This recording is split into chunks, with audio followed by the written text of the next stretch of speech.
Mission Log, a Roddenberry Star Trek podcast. Episode 160, Sins of the Father.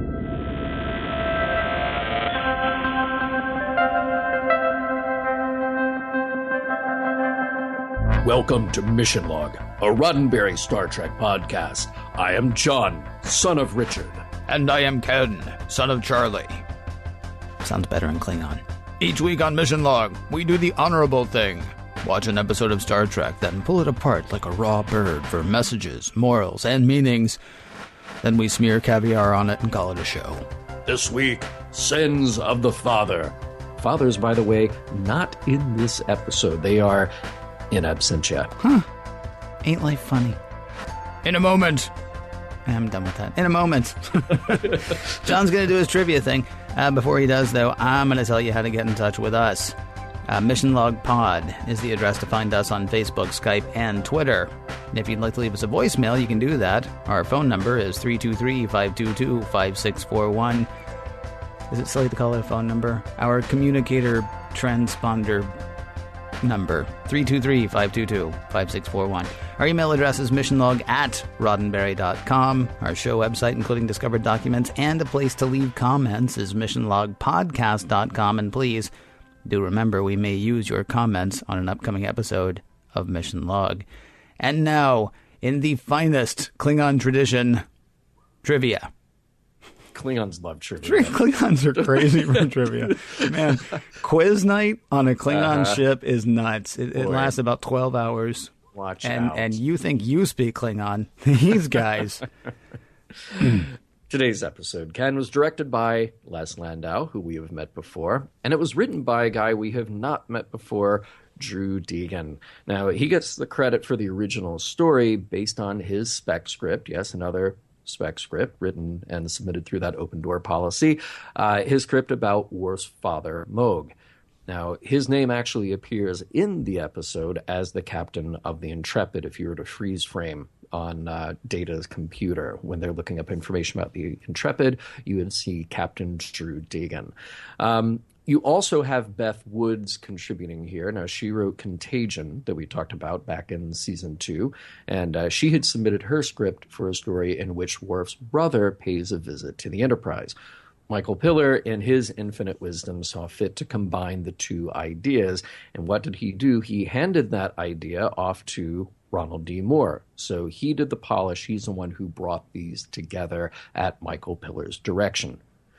Now, Ken, welcome to the Klingon homeworld. And in the strict release date order, this will be the first time we actually see what it looks like.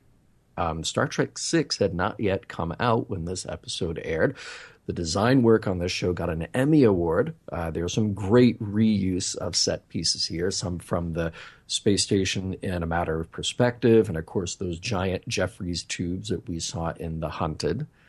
And let's talk about our guest stars, because there are guest stars aplenty. Kurn, played by Tony Todd, and it's kind of a fool's errand to summarize his career in a few sentences in the trivia section of Mission Log. It was crazy. I went to IMDb because I'm like, I know that guy. What do I know him from? Yeah, and it turns out the answer is everything. You know him from all the things. I think there is a chance that he is in family photos of mine. This guy lives in front of every camera. Yeah, he works all the time. Now, he's an imposing figure who is probably best known to horror fans from the Candyman movies, but he also appeared in just about every other kind of film or TV show you can imagine. He had multiple appearances on Chalk 24, The Young and the Restless. He appeared in and executive produced a little indie movie that I quite like called Sushi Girl. He's in the 1990 version of Night of the Living Dead. Plus, he's been on Xena, The X-Files, Babylon 5. If that's not enough, we will see more of him in Next Generation, as well as Voyager and Deep Space Nine. And now he also appeared in the 2005 series Night Stalker, the revival of Kolchak the Night Stalker. Moving on, Charles Cooper played Compaq, and now we have seen him before playing a Klingon. He was Cord, who was assigned to Nimbus 3 in Star Trek V, then became a follower of Sybok. He's actually wearing some of his same costume pieces here as he was in the movie. Now, he got his start on stage, but made a career with TV guest shots like Alfred Hitchcock Presents, Bonanza, Hill Street Blues, Little House on the Prairie, and so much more. And sadly, we lost him in 2013. Now, the conniving Duras is played by Patrick Massett, and he's kind of a triple threat, working heavily as an actor, producer, and writer. He has appeared in Friday Night Lights, Quantum Leap, and we'll see him again on Next Gen. As a writer, he's credited with the first Tomb Raider movie, episodes of Caprica, and more. And as a producer, he worked on the 2009 Knight Rider, Caprica as well, Friday Night Lights as well, The Blacklist, and The Chicago Code, just to name a very few. And finally, we have Thelma Lee, who is Caleste, and she started as a dancer and then a singer and then moved into comedy. And she appeared on The Ed Sullivan Show many times, Johnny Carson, and just tons of others in addition to doing her live act. So she didn't rack up a huge number of credits on the screen, but you will find her in cult films like Future Shock and one of my favorites, They Live.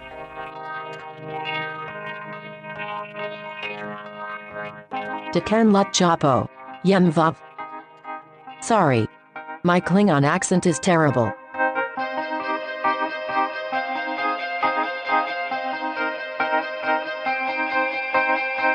Prologue. The Enterprise is getting an exchange student. Commander Kurn of the Klingon Defense Force will be serving on the Enterprise as first officer for a while, just as Commander Riker served as first officer aboard the Klingon ship Mogh. Kurn requested the Enterprise specifically, and he is ready to get to work, asking to go straight from the transporter room to his place on the bridge. There, he puts everyone in their place. It is his intention to bring a sense of discipline to which the crew may not be accustomed. Yeah, as long as it's cool with the captain. Like an idiot, Wesley Crusher gets caught whispering during Kurn's speech, he gets yelled at, and we're underway. Act 1. In 10 Forward, both Wesley and Geordi LaForge are complaining to Riker about how hard Commander Kurn is being on everyone. Everyone, that is, except Lieutenant Worf, the one guy who wouldn't mind a bit of guff from a Klingon. In fact, as we join them on the bridge, Kurn is being nice to Worf. Exceedingly nice. Insultingly nice. It looks like Worf wants to punch him. Sadly, he does not. Kurn and Riker bump into each other on the turbo lift, and Riker has a bit of advice for Kurn. Well, he'd be happy to offer guidance if Kurn would like it. Kurn says he would not like it, but Riker will give it anyway. This is not a Klingon ship. Kurn says he knows that. If it were a Klingon ship, Kurn would have killed Riker for offering unsolicited advice.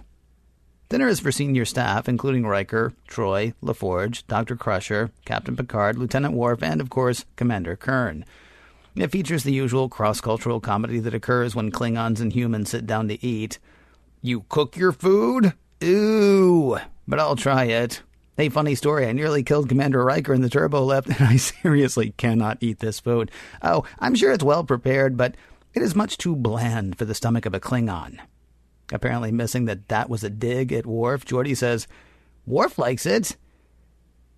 Yes. In Commander Kurn's quarters, Worf stops by to have it out. Well, to ask some questions. After bashing the Enterprise as being soft and comfortable and not the ship for a Klingon, Kurn says, ask your questions. Worf wants to know why Kurn is consistently showing him dishonor. Kurn says he was just being polite. Is it bad to be polite to a Starfleet officer? Worf points out that he's a Klingon. Kurn kind of seems to question that. And Worf goes full fightin', ready to kill a Kurn Klingon, which was just what Kurn was looking for. Exactly the kind of reaction he'd hoped for from his older brother. Act 2. What? Kurn was about a year old when Worf, his mother, and his father went to Khitomer. He was left behind with their father's friend, Lorg. When the family did not return, Lorg raised Kurn as his own. As far as anyone else knows, he is Lorg's son. Worf, meanwhile, had been told by the Klingon High Command that he had no living family. Apparently, they'd assumed that Kurn was killed with his mother and father. So, says Worf, you came here to watch me. Kind of a jerk thing to do. Kurn says he had to. He had to know what kind of Klingon Worf was and whether he would answer the challenge. Challenge? Oh yeah, Mogh, our father, has been deemed a traitor to the Empire. Apparently Mogh is accused of aiding and abetting the Romulan attack on the Khitomer outpost, the attack in which Mogh and his wife were killed. The challenge is now being made by Duras, son of Mogh's fiercest rival. Worf tells Picard he needs to go clear his father's name, or be executed as the son of a traitor if he can't clear his name, so can I go now? Picard says no. They will go. Picard will stand by Worf's side, as he knows Worf would do for him. Set course for the first city of the Klingon Imperial Empire. In 10 Forward, Kurn reminds Worf that he'll need a Chadich to defend him. Since as an accused party, he'll not be allowed to fight should the need arise. Kurn asks to be Worf's Chadich, and Worf says, sure. Awesome, says Kurn, the sons of Mogh will be victorious. Yeah, son of Mogh, singular. Worf doesn't want Kurn to reveal his true father, since if Worf fails, they'll both be executed. Reluctantly, Kurn agrees. Act 3. There's lots of yelling in the Great Hall on Getty Prime. I mean the Great Hall in the first city of the Klingon Imperial Empire. Worf is there to challenge the ruling of the High Council. You know what happens if you lose? I die. You could... Now, just assume that everything is yelling for a little while, okay? Someone, presumably Duras, takes a dig at Worf for reclaiming a birthright he had forsaken. Also, what's up with those clothes, and what's up with those guys?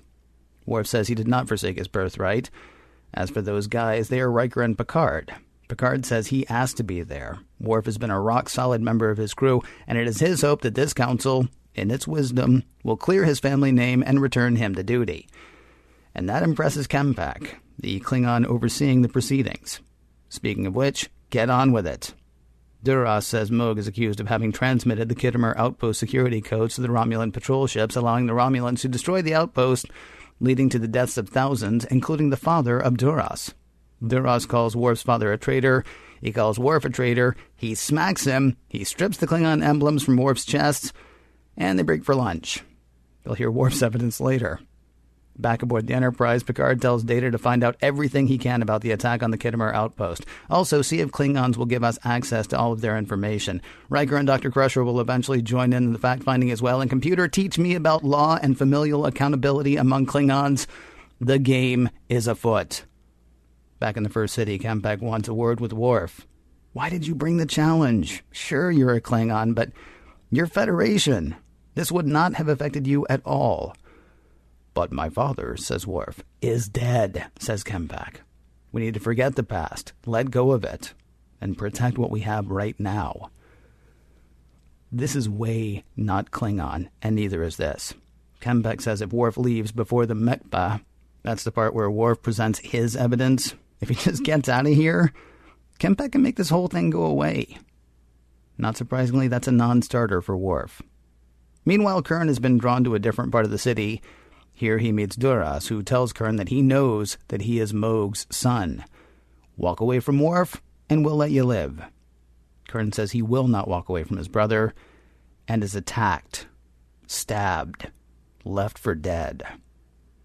Act 4. Left for dead, but not dead. Dr. Crusher is putting her skills to work on Kurn. He'll be fine, though Worf says they should have let him die. Since Duras knows Kurn's true lineage, he too will be executed. Data's digging has turned up something on the Khitomer attack. Turns out, yeah, somebody did send codes to the Romulans before the attack, and it looks like they were Mogh's codes. Things are not looking good for Team Mogh. And hang on, it also looks like someone has tampered with the records. Worf and Picard are putting 2 and 2 together. It's not just Duras that wanted Worf's family dishonored.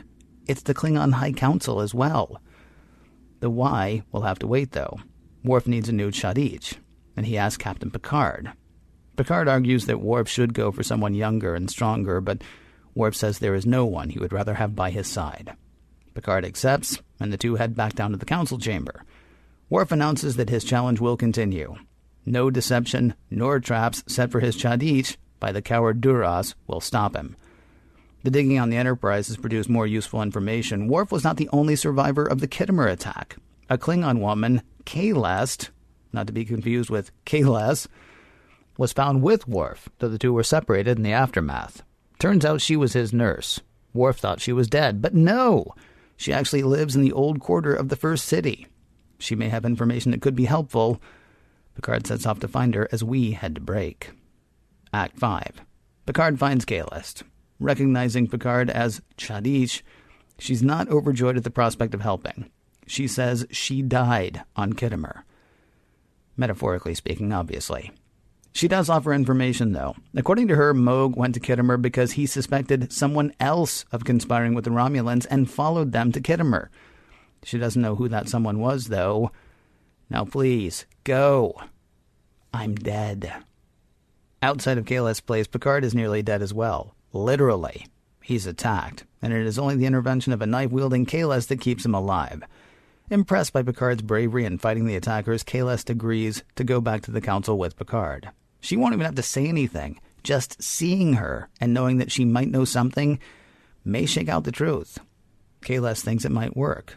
Kempak had a thing for her back in the day, though he was, in her estimation, too fat. Picard and Kahless burst into the council chamber just as judgment is about to be passed against Worf.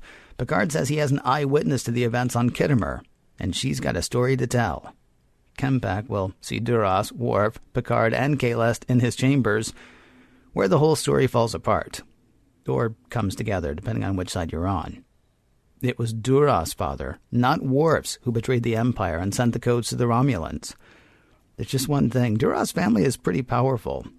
Kill him as a traitor to the Empire, which he would be since his father was a traitor, and there's a chance that Klingon society will fall apart. A good chance. Like, that'll happen, and the Klingons will end up in civil war. So they figured, hey, blame Mogh. Worf's living the good life in Starfleet now. He won't come back. And there are no other kids, so problem solved. Except Worf came back and there is another kid. Well, whatever, says Picard. Worf's challenge worked. You have to clear his family's name. Yeah, says Kempak. I'm not sure you heard that last part. This is not going to happen. Worf has to die, and Kurn has to die, both to save the Empire. Picard says that will not happen, though Kempak says, you save them and you risk the dissolution of the alliance between the Federation and the Klingon Empire. Worf has an idea. He'll die for the Empire. Let Kurn live and Worf will submit to execution. Duras says no. Kurn would come back for revenge. So Worf has another idea. He'll accept discommendation, admit his father's treason. He'll allow 7 generations of shame on the House of Mogh, but he and Kurn will live. Kurn continuing his life as before, the son of Lorg, as far as the worlds know, not the son of Mogh. Just one more thing. Worf calls Duras the son of a traitor. He smacks Duras. Then he goes to accept discommendation. Kurn wonders to Picard why Worf is doing this. Kurn was prepared to die. Picard explains that someday he and Worf will clear Mogh's name, and Worf needs Kurn alive with his reputation intact to make that happen. And with that, the members of the Klingon Council ceremoniously turn their backs on Worf. He is cast out of the Empire. The end. It is so heartbreaking to hear that the guy who perfected the synthesizer has been dishonored like this. Is that Mogh or Moog? It is Mogh. It's pronounced Is Mogh. it pronounced Mogh, really? It is pronounced Mogh. Wow. Yeah. All right. Yeah. Richard Mogh. I actually thought about, before we did the whole we're Sons of Klingons thing at the beginning, I actually thought about just pulling some sort of a synthesizer riff. We should probably do that anyway. And say, I mean, why not? That's how Mogh would say, welcome to Mission Log. Yeah, whatever. Right. I'm glad that here on our recorded podcast show, you mentioned the Imperial Empire from the Department of Redundancy Department. It hurt. It hurt. I actually had to go back and listen to it a couple of times to make sure that I heard it correctly. And sadly I did. Well, I heard what they said. I'm wondering if there was supposed to be something else there. Yeah. Well, and you also wonder, like, here's, all the people on the set, and here's a script supervisor, and here's a director, and everybody's hearing that come out of Patrick Stewart's mouth. And does anybody say, maybe. Well, and I gotta say though, it's Patrick Stewart again. The first time I watched it, didn't even cross my mind. It was only when I was making the notes. I was like, oh, what's the name of the city? I need to note that down. See, really? The first city of the Imperial Empire? Really? Yeah. Right. Turns out. Okay. I do like that there's a specific call out to Riker's tour on the Pah. Yes. That was kind of nice. I mean, we've been establishing these threads that refer to other shows, but now we very specifically reference it and talk about it for a little while. Yeah. And Riker gets to share a little wisdom with Kurn, which is kind of nice. Gets to. Yeah, even though he got threatened with death. Yeah. I get, very, very difficult to serve on a Klingon ship. I think it would be awful that they would kill each other for making suggestions, although that might help in some corporate situations. So, I mean, it may not be an idea that we totally throw out. It's weird, honestly, when Kurn said that, because, I mean, certainly Riker had to fight to become second in command on the POC, right? Yeah. Actually, the second in command was like, yeah, I don't like this idea. And Riker's like, well, it doesn't matter that you don't like it. And the second command's like, yeah, it does. And so then Riker, beats him up, right? Yeah. That's just short of death. It actually had me thinking of the Mirror Universe. Remember? Sure. Because we talked about that in TOS when it's like, so basically, if you get two guys together and you kill another guy, then you get to move ahead in the game. Mm-hmm. But the thing is, society lasts like 10 minutes that way. Right, yeah. So it was a little surprising to hear Kurn say, yeah, I totally, if this were a Klingon ship, yeah, they'd be mopping you up. Right. The captain's mess was nice. I like how the replicator makes a turkey that Picard has to carve. It's like, we'll do kind of some of the work for you, but you still sort of get to do the honorary work, Yeah. They had a whole poached salmon on the table with the head and everything and eyeballs. Absolutely delicious centerpieces. Oh, yeah. Delicious centerpieces. A lot of new potatoes. Yeah. Just a lot of new potatoes and some assorted vegetables. I don't think the potatoes have been cooked, so maybe not want to get too deeply into those. And we learned that Picard carries real beluga caviar with him. Yeah. That's class. That is very cool. But it looked like on the platter that Dr. Crusher was holding, they had Ritz crackers with that beluga caviar. And that I'm afraid won't do. If that's the 24th century, then I want no part of it. You know how there are many ways that you can tell that you watch maybe a little too much Star Trek or maybe you watch it a little too closely? Mm-hmm. I was amazed that we were still doing that to fish. Really? Yeah, totally. Yeah. I mean, it was a replicated fish, right? We weren't doing anything to a fish. No. I'm not talking about the fish with the head. I'm talking about the caviar. When Picard's serving the caviar to Kurn, he's like, replicator caviar sucks, but I keep like a few cases of caviar, just for special occasions. Mm-hmm. So that means we're still farming roe. Yeah. Yeah, which is surprising in the 24th century. And you say it's delicious, and that was the other thing. I was really surprised that would not totally hit the palate of a Klingon in just the right way. Right, yeah. Like, unborn fish egg. Hand that over. I was really surprised he didn't pick up the whole container and just slurp it and ask if there was more, which I think would have actually probably been better and funnier, although really it is wonderful when he sort of wipes it on top of the turkey. That's right. Who's to say that that's not a delicious thing? Thanksgiving is always just around the corner, John. And you can do Thanksgiving in June. Some people do Christmas in July. I like Thanksgiving in June. Really, any time is the right time for caviar and turkey. Right. And you know what it's also time for? Any time is a good time for Space Force. Oh, well, that's the only way to eat caviar and turkey. Yeah, right.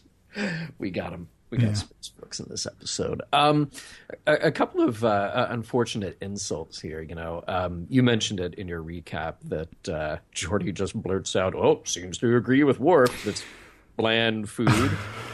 Thanks, jerk. Yeah, can I say never mind. I can't say it. Yeah, how did Geordi miss that? I know. Yeah, that's all I'm saying. Yeah. Right, and then in the Klingon hall, they sort of dressed down Worf by saying like, "Oh, and you dare to come in here wearing a child's uniform?" It's like Picard's right there. Picard and Riker actually in that scene. They're right. What was Riker doing there? He's I'm not on the pod. I'm not. Well, I guess there is that. I'm not complaining. It was really kind of funny to me, though. They're like, "So what's up with the clothes and what's up with those guys?" And Picard's like, "I asked to be here." Okay. Yeah. Does that work? Like, I'd rather be on the Enterprise. Did Troy get to ask to be there? I mean, was that like a thing? It's like it's part of the exchange program. If you want to go down to the Klingon High Council, just ask. Yeah, there was a very Klingon thing, of course, where Worf says, "It is a good day to die, Duras," right? And that's, if it stopped right there, it was fine. Yeah. I think it says, "And the day is not over," and so I'm confused by that, because it's like, actually, if I'm going to die, maybe we should go ahead and do it now, because my day gets nutty later. So right now is a good day to die. Later, I may have to put you off till tomorrow, though. It's nothing personal. I just got some things.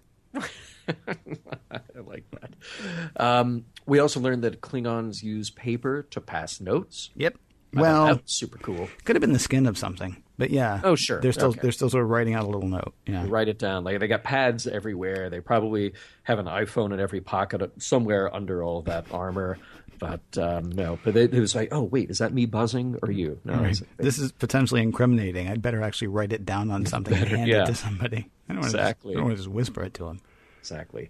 There's a great scene. Kurn is stabbed, fade out, go to commercial, fade in. Oh, he'll be fine. Yeah. Yeah. Just in case we were worried. And hopefully we'll get to see. Federation medicine has moved forward a lot. I mean, you remember Bones would have lost him right there. Yeah, no kidding. Even as late as Star Trek 6, it would have been like, yeah, there's really nothing. There's nothing I can do. Because look at his forehead. There's nothing I can do. Well, and it is interesting, I mean, McCoy was dealing with phaser blasts. There were parts of that Klingon that were disintegrated. That's right. True. Yeah. Okay, but here you have these assassin knives that are just horrible and apparently just rip out organs. Just terrible, terrible, deadly weapons. Yeah. But you had two assassins who didn't finish the job. Well, if you're a Klingon assassin and you don't kill, you're not a very good assassin. You're not even a Klingon assassin, right? You're not just even Klingon with a knife. Yeah. Dr. Crusher actually mentioned what a horrible weapon that was. But thank goodness Kurn has incredible metabolism. I couldn't tell if he had better metabolism than other Klingons or if it's just a Klingon thing. I was wondering that. He's like the Wolverine of Klingons. Yeah. He'll be fine by Act 5. Is basically what she's saying. It's like, no, we need him later in the show. So luckily, even though he nearly died, he'll be okay any minute now. Right. Yeah. Right. Did you notice that? So Klingons have terrible teeth. We know that, except for Worf. He's actually got really good teeth.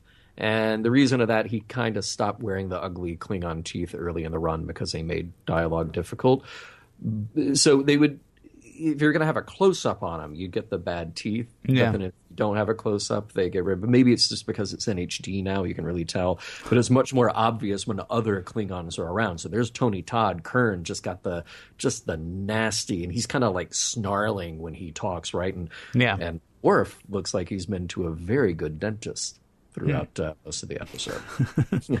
Had not noticed that. That's kind of interesting. I thought actually, so on I guess a bit of more of a serious note, I did like that. There's an interesting parallel between Worf and Picard. It has to do with fighting, which I don't really think of as Picard's forte. But when Kurn is challenging Worf, Worf says a demonstration of just how Klingon he can be arranged. That's before the big reveal that they're actually brothers. And then later, when Duras is challenging whether Picard is suitable as a Shadish for Worf, Picard says, "Hey, you want to throw down? Just say the word." I thought it was kind of because they're not characters that I normally think of as being parallel, but certainly in this episode, parallels were very much drawn for them.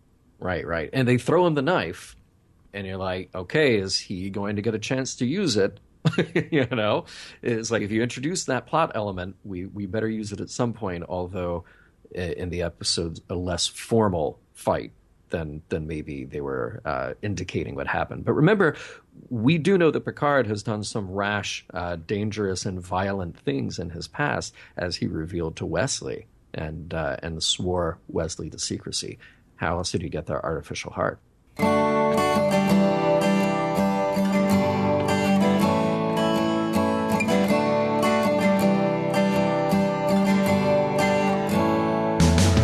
A long-lost girlfriend, an old nurse, a brother he thought was dead. The next thing you know, some kid will show up that Worf does not even know about.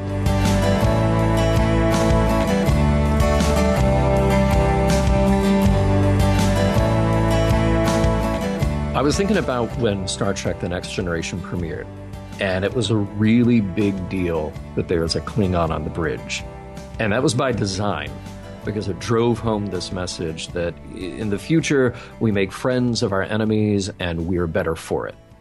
You know, and so we've solved all of these kind of lingering problems, certainly interpersonal problems, but the people that we think of as our old enemies are just not our enemies because we could be better than that. Do you think right? that's sort of like putting Chekhov on the bridge? Mm-hmm. Absolutely, right? It was, yeah. Do you think you put a Klingon on there because by then Star Trek lore is so burned into people's brains that putting a Klingon really says something? Because who are you going to put on otherwise? It's not like right. It's not a U.S. ship the way the Enterprise 1701 was, even though the Enterprise wasn't. It was, and it certainly said something that on this U.S. ship we had a Russian in the mid to late 60s. Yeah, I mean, the scale and scope of Next Gen had to be bigger than the scale of the original series. So if we're going to make it something as dumb and small as planet Earth. Right. Yeah. So we have to make it seem like it is galaxy wide at this point. And we have gotten better so that our sworn enemies for decades and decades we've managed to work out some kind of a peace with them. So that's a good message. I think it also is a way to say to the writers, hey, we can't rely on the same old, we got to fight the Klingons this week, and that'll be the story that gets us through, and we can't come up with another story. Right. So it served a lot of purposes, I think. And then, of course, we fleshed out that story with Star Trek VI to show the origin for the peace between the Federation and the Klingon Empire, because in release date order, Next Gen had been on a few years before Star Trek VI came out. What was really interesting in this episode is how shaky that peace and understanding really is, even after decades. I mean, Star Trek VI, we end on this very high note. That's look here, we've learned something. We've come together. We realize that we can work together. There are good Klingons and there are good people in the Federation, and they will be the ones who lead us to a better future. And you kind of end on that high note, and that's the send-off. And so far in Next Gen, we've seen Worf be a good and valuable member of the Enterprise crew. And in this episode, we kind of really mess with that. We say that, the Khitomer Peace Accords happened, where they got started, but then everything went to hell. So now we've got a lot more work to do, even though it has been decades since that initial peace.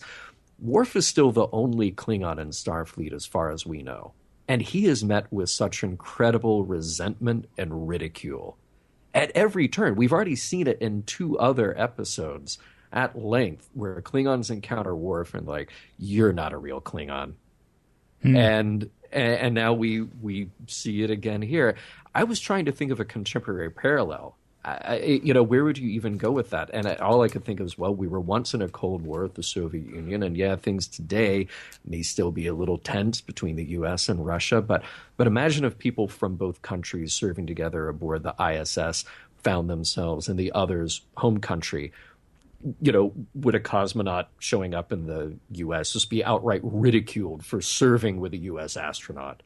Or would a U.S. astronaut just be outright ridiculed for serving with a cosmonaut? I mean, it just seemed like maybe it's the Klingon way. Maybe the Klingons start their warrior shtick by throwing in a bit of ridicule and humiliation as well. For some reason, freedom fries leap to mind. Really? No, I mean, no, seriously. I mean, you ask that question, you say, well, nobody would be that stupid. And you'd like to think that nobody would be that stupid. Mm-hmm. But we had freedom fries. Yeah. In our lifetime. And if nobody knows what I'm talking about, just look it up, because it's embarrassing and it's dumb. There's one thing that I kept sort of hitting me, and Kurn is not a member of the Klingon Imperial Army of the Empire. He's a member of the Klingon Defense Force. Yeah. They don't, I mean, they're warriors still, and they have an army, one guesses. I mean, they have ships, they have battleships, they can go into battle, they can fight. But he's a member of the Klingon Defense Force. I don't know what the terms of the Khitomer Accord were.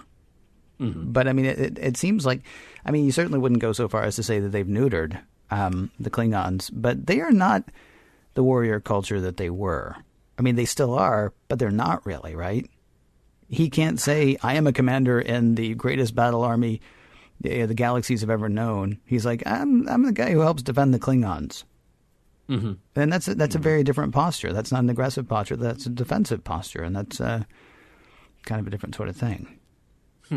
I don't know if I'd go so far as to say that, as you said, things have gone to hell between the two. It is possible, though, that the Klingons, like the average Klingons, what was the one where the 3 Klingons came and tried to take over the Enterprise? Well, one died right away, but then the other 2 stuck around.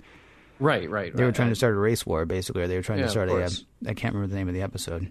Surprise! A Matter of Honor. Thank you very much. I kept wanting to say Code of Honor. I'm like, no. Not Code of Honor. It's possible that the Klingons, as a race, honestly, as an empire, feel like that they are still laboring under some sort of yoke. Some of them might anyway. I mean, that's imposed by, well, the need for their empire to not completely fall apart, which is, of course, what was happening after Praxis blew up. They had like 6 months left of solvency, right? Yeah. And after that, they were just going to fall apart entirely. But I don't know. You're right. They have evolved so much beyond villain of the week. Even more so in this episode. It's crazy how much happens in this episode. Although it's also weird to remember that Star Trek 6 hadn't actually happened yet when this came out. Right. Oh, timelines. I'm wondering if we should talk about the fact that Kurn weaseled his way onto the Enterprise. I mean, he got there under false pretenses. He absolutely did. Yeah. I can't remember which episode it was that we were talking about a few weeks ago. A lot of people kind of got angry with me because I said, should we question whether or not this guy's motives were good? Even though he failed. Yeah. By the way, Heart of Glory. Heart of Glory what? That's the 3 Klingons. Oh. Matter of Honor was the POC, was the officer exchange program. Heart of Glory. Yeah, well done. At least you saved it in time. So you didn't have to answer it on Twitter for the next 3 weeks, which episode it was. I misremembered an episode recently, by the way, but nobody caught me on it because they figured, it's Ken. Of course he misremembered the episode. Who are we talking about? Just like I can't remember which episode it was I asked a few weeks ago if this guy, if the guy who did the thing, it was The Hunted. I want to say maybe it was The Hunted. Maybe it wasn't The Hunted, though. It could have been any number of, but The Hunted is one that we did recently. Mm-hmm. Kurn's pulled off a whole lot to get next to Worf, and in so doing, he sets off a whole chain of events that could have led to the fall of the Klingon Empire. And I want to ask if there's honor in what he did, and, like Klingon-style honor. And, of course, there is, because he's a Klingon, he was defending his family and all that stuff. But, I mean, he's really basically lived a lie for 20 years and weaseled his way up through ranks and has now practically taken over the Enterprise. Not actively, not actually taken over the Enterprise, but just by being there and saying, by the way, bad things are going to happen. He set off this whole other chain of events, and it all started with him covering up who he was and lying and working his way up near the top of command. It struck me as kind of interesting that nobody's like, by the way, when this is all done, we need to talk. Because I appreciate, what's going on, but I don't really appreciate what's going on. I mean, this again is to use the line I used last week, I think it was, Picard could have been like, wow, if you hadn't told me about this, I'd be happy. Right. But now that I know about it, I got to do something. Right. Wow. Yeah. That's it's an awful lot of work to get to that point. Yeah. Maybe I'm getting caught on a technicality there, but it just, where you're talking about a group of people that are so much about honor, well, all I got to do is lie to protect my honor, which we may end up circling back around to the greater Klingon question here any second now. Yeah, and how about we get into that? Right, so the central moral quandary here is really fascinating. So, and it reveals an ugly truth that there are still people who can get away with terrible injustices because of status and privilege.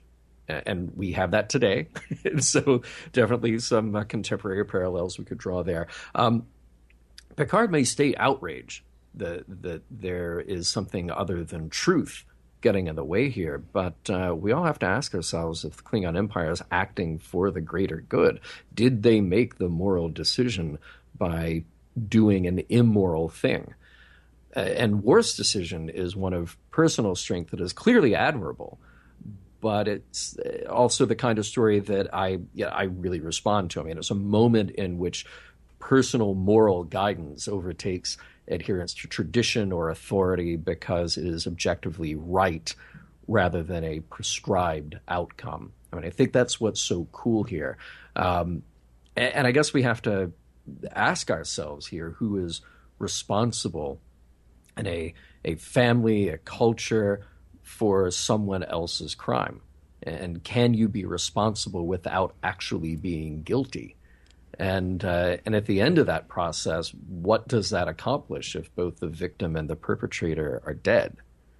You know, that's kind of where we are in this situation. Now, granted, it's a horrific crime, and it's a terrible injustice toward the Klingon people, and the Klingons are not going to sort of let bygones be bygones by any means, you know. But it opens up this sort of weird, nasty thing at the heart of all this talk about Klingon honor. Well, you say Worf's decision is a strong decision. It's an admirable decision that he is saving a lot of lives. He's falling on his sword. He's saving a lot of lives, but what's he doing it for? I mean, what he is defending is not Klingon honor or Klingon way. It's the status quo. I mean, I have to ask, you know, what's being said about a system that undermines the values that it says it holds most dear to hold itself together, right? Mm-hmm. Klingons are theoretically about honor above everything else. If you're a traitor to the Empire, your family name is in disgrace for 7 generations, unless you happen to be around to answer the charges, in which case you're killed, and so are your offspring. And side note, so if Worf's grandfather had been alive, right? If father of Mogh had been around, would he be on the hook as well? Would he be dead? Or great-grandfather, and maybe that gets you 3 or 4 generations ahead. It's like, well, right. My family name is going to be bad for 7 generations, but 3 generations are still alive, so really it'll only be 3 or 4. So this really won't be so bad. That part's not important. It was just something about which I wondered. At the end of this whole thing, the Klingon High Council is not as much about honor as it is about order, as it is about the status quo and about keeping power. And so they make this big deal of, this big show of honor and tradition and weeding out the traitors, even though the High Council knows who the traitor is, and they know it's not Worf, and they know it's not Mogh, right? Yeah. Not only are they willing to turn a blind eye to the treachery of the Light of Duras, they will actually honor him and pin all of this on someone else just to maintain order and power. And so, I mean, first of all, I don't know who or what they are at that point. I don't know what it is they're fighting to save, unless it is just their own power structure or the lives of the people in the Empire. But I don't know why Worf did it. I mean, you say Worf did the honorable thing, but what's supposed to be important to Worf is honor. And I'm talking about when he was willing to die. I'm not talking about throw off your name. That's fine. I mean, if that's going to save lives, I suppose. Except that even struck me as not being... That's not terribly Klingon. Worf's honestly being more Federation at this point. Worf is honestly going more the needs of the many outweigh the needs of the few. Because he doesn't want all of those people to die, but... I mean, what are any of these people fighting for anymore? They're just going through the motions of saying that things are good or things are honorable. Yeah, but I'm going to guess that a Klingon civil war would be really nasty. And not only would it absolutely devastate the Klingon homeworld, but it would also have repercussions of compromising peace throughout the galaxy. Basically the Federation Klingon alliance would probably be off or fall apart. I mean, Worf is certainly thinking about a much, much bigger picture than just like, okay, will there be a shakeup in the government? It could absolutely be a terrible, devastating thing. And Worf actually does have something to fall back on. That's kind of the nice part here. He's got a pension with Starfleet. Yeah. Worf is going to be okay, but for a guy like Worf, who we've seen be more Klingon than Klingon over and over again, he kind of has to absorb that and live with that. He's had a difficult time assimilating to Starfleet culture anyway. Mm-hmm.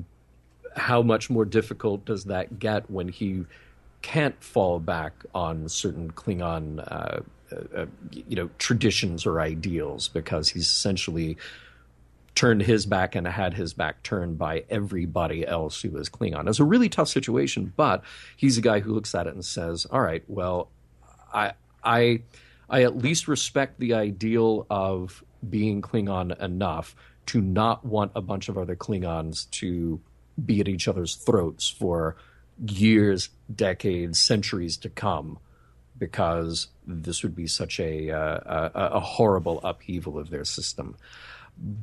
But at the same time, I get it, because I get what you're saying, that he's essentially fighting for a lie. And that brought me to my final note, just to question, is Klingon honor really a thing? Or is it the show that they put on for themselves and for others? Because we've talked about this. Yeah, Worf is sort of the fundamentalist Klingon, because all he has to go on is his own study of what it means to be Klingon. He's totally removed from the day in, day out interacting with other Klingons on the Klingon homeworld. Because apparently back home, that whole thing is a mess. Honor means more than life. Well, so says Kurn. Mm-hmm. But in the hearing, it really doesn't. Honor doesn't mean more than life. We would rather see people live, and we'd rather see the institution of the Klingon Empire stay than to actually respect the honor that they all say means so much to them.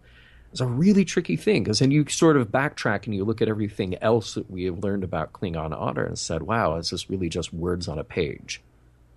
And, of course, then the problem is you have to do the uncomfortable thing of saying, okay, so what are the Klingons standing in for at this point? Yeah. And that's where it gets a bit tricky. Right. That's where you get hate mail. Not you, not me, and not anybody in general, just people in general. Everybody in general, I guess. That's kind of what in general means.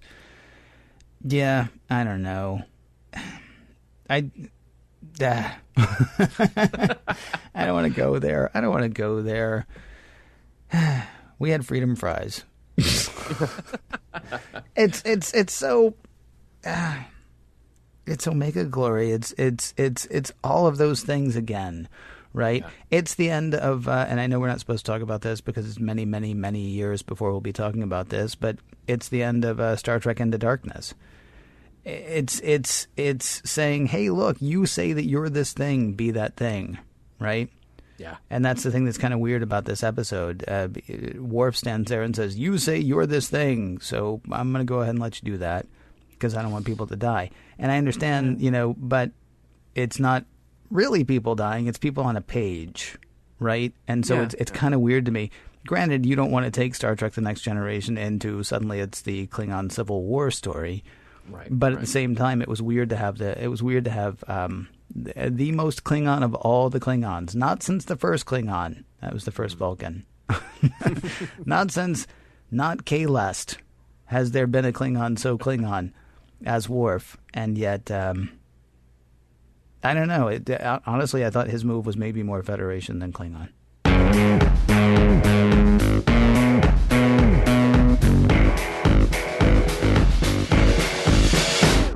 After much yelling and threats of execution, the Klingon Empire is saved. Or is it?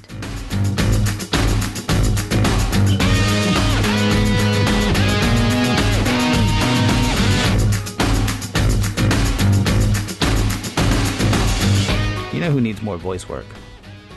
Who's that? Michael Dorn. Yeah. Can we get him to do interstitials for us? I love the computer, don't get me wrong. Right. But if he'd come on, look, I got $10.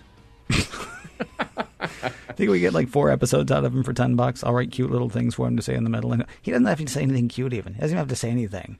In fact, I could just get him to record the one line, here is the next part. And I would be very happy. Although if I could really get him to say something like, and now it's time to figure out the messages, morals, and meanings, and whether the whole thing stands the test of time, well, then I would just be ecstatic. Since we don't have them, we have me doing a bad Michael Dorn imitation. Sins of the Father, John. Does this episode hold up in your estimation? It is a great piece of storytelling, and it really serves in this journey to make Worf a complex and standout character of Star Trek. Like yesterday's Enterprise, it really helps if you've been following along. That's where the payoff is here, because there's greater payoff when you know something about Worf and something about Klingons. Otherwise, I think you're just sort of looking at the TV going, who are these aliens and why are they always yelling at each other? So you kind of have to have the background there to get it. We really open ourselves up here to continuing stories about the dilemma of this episode, and I hope we get to see more. And spoiler, we will. Yeah, it's obvious they're setting it up for that at the very end of it. Picard's basically saying, "Hey, don't worry, Tony Todd, we'll see you again." Right. Exactly. We're keeping you alive and healthy because there's unfinished business here, and we're going to go back to that. Yeah. This is a great episode. It tells us many, many, many wonderful things about the Klingon Empire. It certainly raises a lot of questions, which we'll get into a bit more again in a moment. There's a problem with this episode, I think. And it holds up. I mean, I'll go ahead and say it holds up. Sure. It just, if you think about it too much, I mean, just like just about anything, if you think about it too much, you can find holes in it. I don't understand how it is that no one remembers anyone from Worf's childhood. Worf would have known that he had a brother who did not come with him to Khitomer, right? Yeah. Kahlest, if I'm pronouncing that right, and don't correct me if I'm not, Kahlest would have known that Kurn didn't go to Khitomer as well, though she would have known. Knowing that he was not on the planet, right, where almost everybody died, she would have known that he was still alive. Kempek would have known about Kahlest because, he had a thing for her, though he was far too corpulent a Klingon to draw her eye. Yep. And the Klingon Central Net actually knows where Kahlest lives, right? This was like the worst connect the dots ever. I mean, it was practically, you can look at it and go, well, that's a square. There are 4 dots there. I can see that's going to be a square. That was a weak part of the episode, but I would say that was the only weak part of the episode. The Klingons are, or at least on the Enterprise, Data is like, well, we'll use Google, and you Klingons just keep yelling at each other. Well, but here's the thing, though. He's using the Klingon Google. Because they've asked for permission to have access to all of the Klingon information. Amazingly, the Klingons have given them access to all the information, even though the Klingons are actually trying to frame Worf. But go ahead. I don't think you'll find anything. Oh, you found the person who was with Worf when the planet was attacked. How'd you do that? Oh, really? We had that information. Maybe we should have looked around, huh? Yeah. It's also interesting, though, that they assumed. I mean, Klingon means nothing at this point. Being a Klingon means nothing at this point because they assumed, just like them, Worf's fat and happy in the Federation. He's not going to care. Look, we'll say whatever we want to about him. He's not going to come back because what Klingon would... Turns out that Klingon. Yeah. The one who got away is actually just dying to come back here. The rest of us, we're trying to get out. I don't know. What about messages? The Klingon Empire has feet of clay. I mean, that's kind of the interesting thing here. This show is about loyalty. Do you stay loyal to family, to friends? Meaning the family that you've chosen. In Worf's case, the crew of the Enterprise, or to the institution or ideal. Worf takes one for the team here. So even if he's expressing a kind of loyalty in his actions, he's also expressing that his personal sense of morality is more important than what tradition dictates. He is willing to do that. I kind of... Wait, help me out. How is he doing that? He is deciding that his personal sense of morality is to say, all right, I'm going to let this happen. I am going to take this on me, take the shame, the guilt, the whatever, go back to my comfortable post on the Enterprise, because otherwise I would have let the entire Klingon Empire fall apart, which you and I may argue may not be such a bad thing if the Klingon Empire is built upon this horrible lie and they don't actually respect the honor that they say that they respect. But Worf is willing to take that. So fine. I wondered if this was kind of like a Nixon thing. We look at all the problems with the Klingon Empire, and Klingons do honorable things because everything that Klingons do is honorable. And if a Klingon does it, then it's honorable. And the president does it, it's not illegal? The president does it, it's not illegal. So, yeah. So that kind of left me with a weird position. I wondered what the discussion about this episode must have been like when it was written, to say, here's everything that we know about Klingons. Let's take the rug out from under it. Because we've had a lot of Klingons come on and talk about honor and talk about loyalty and talk about what it really means to be Klingon. Let's sort of show that the Emperor has no clothes. In this case, the Imperial Emperor. Well, not really.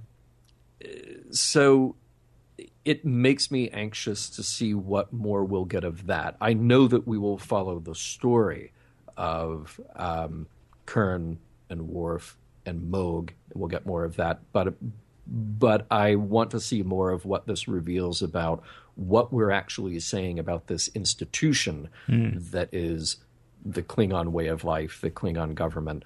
And are we kind of poking holes in that, saying, yeah, you can talk about honor as much as you want, but like you said, Ken, if you don't actually walk the walk, what's the value of those words? Well, there are a couple of things I'll say. First of all, you can never have enough Mogh, so I'm glad we're going to be hearing a lot more of that going forward, and I hope I'm understanding you correctly. I completely dislike the message in this episode. I disagree with the message in this episode. I mean, it's possible that Worf did a needs of the many outweigh the needs of the few thing, but I think he did. Where this is fiction, I want these paper people to die. I want these paper people to be thrown into civil war.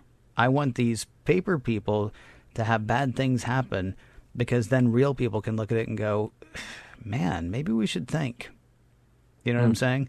I mean, I would rather see Worf take a burn this village to save it approach than a I will sacrifice myself so that this completely flawed, totally riddled with lies, absolutely dishonorable system can continue. Because what? Worf is afraid a few people will die? Today was a good day to die, earlier today, and Worf doesn't even have to. I mean, this is what their society is built on. And if you're going to stand on the street corner and pray, if you're going to, salute every flag of whatever country you happen to be from and sing loudly whatever patriotic song from whatever country you happen to be from, if you're going to proclaim a morality and a system of belief, but you're actually not doing anything but the show, if secretly you're doing things that are actually completely counter that, I don't know what anybody's saving at that point. And I don't know, honestly, I don't know who the show is for at that point. Is it for the most gullible? Is it for the least attached? I don't know who you're doing that thing for. And I understand in real life, I get, in the human world, how real those things can be, but this is fiction. What Star Trek has always done is tried to make people the best they can be, try to show people the best they can be. And I'm not saying war is the best that you could hope for. 9 times out of 10, 99 times out of 100, you and I say, no, they shouldn't have picked up that phaser. But what Worf is defending now is nothing. What Worf is defending is the status quo. What Worf is defending is not trouble. And that's not what I want my inspirational fiction to be.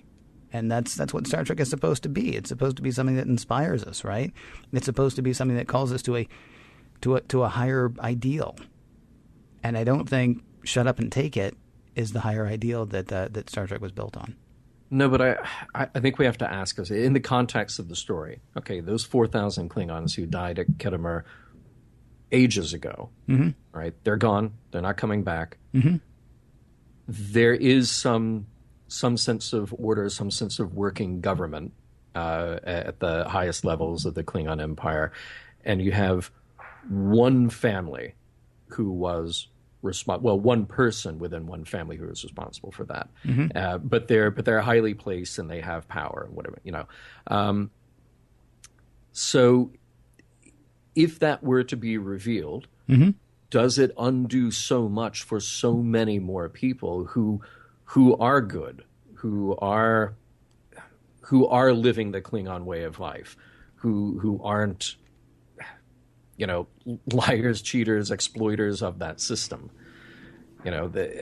If we go back to simply the needs of the many outweighing the needs of the few, then I think that's not such a bad thing in this case. I do agree with you, though, that at least in this one case, there is corruption here that we would have wanted to have seen rooted out. But I don't know if that necessarily means that the entire thing comes crumbling down with it.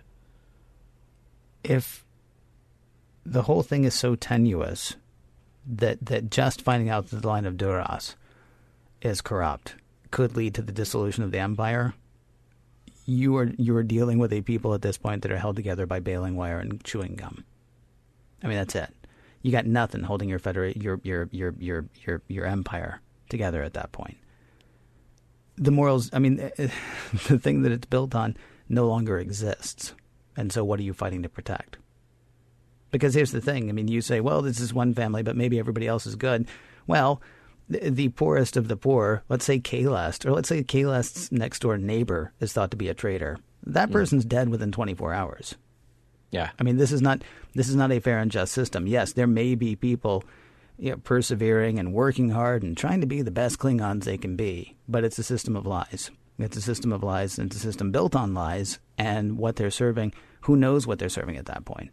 Because now all of this is a power structure. It's not even a power structure built on anything except for power keeping power. And, you said earlier, there are situations like that in the world today. And I understand why in the world today we don't all grab hammers and go outside. I get why we don't do that. But again, that's not what I look for Star Trek to do. I don't look for Star Trek to be an apologist for going along to get along. I look for Star Trek to say, this is wrong and it should stop.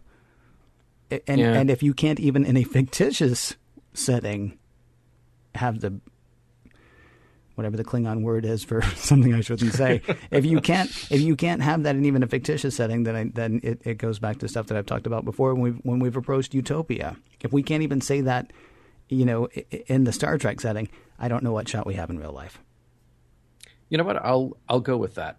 I like the way you phrased that. Thanks, man. And yet I still love this episode. Don't get me wrong. It's a fantastic episode. Do I agree with the moral? No. Actually, I don't. I don't like the moral decision that was made. Fantastic episode, though. I'd watch it again and again. It is. Well, I mean, it's fascinating, like I said, to see all this work that has been done to build up the Klingon Empire and give us an understanding of what Klingons are all about, and then to say, but they're kind of screwed up.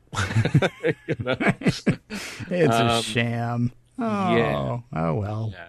We can talk about honor all we want, but at the end of the day, your actions mean more than your words. I look forward to seeing what else we get out of this. Yes. To what else we get to pick up from threads of this story, and maybe if we'll have a better understanding of Klingon honor and action rather than just words. And, of course, more Mogh.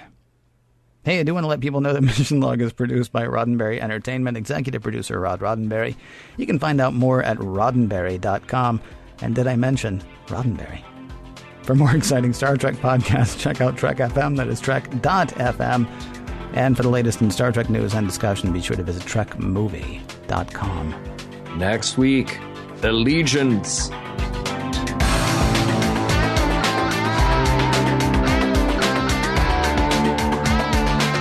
Some of the music for Mission Log provided by Warp 11, online at warp11.com, and from the album Messages, by Key Theory, free to download at kitheory.com.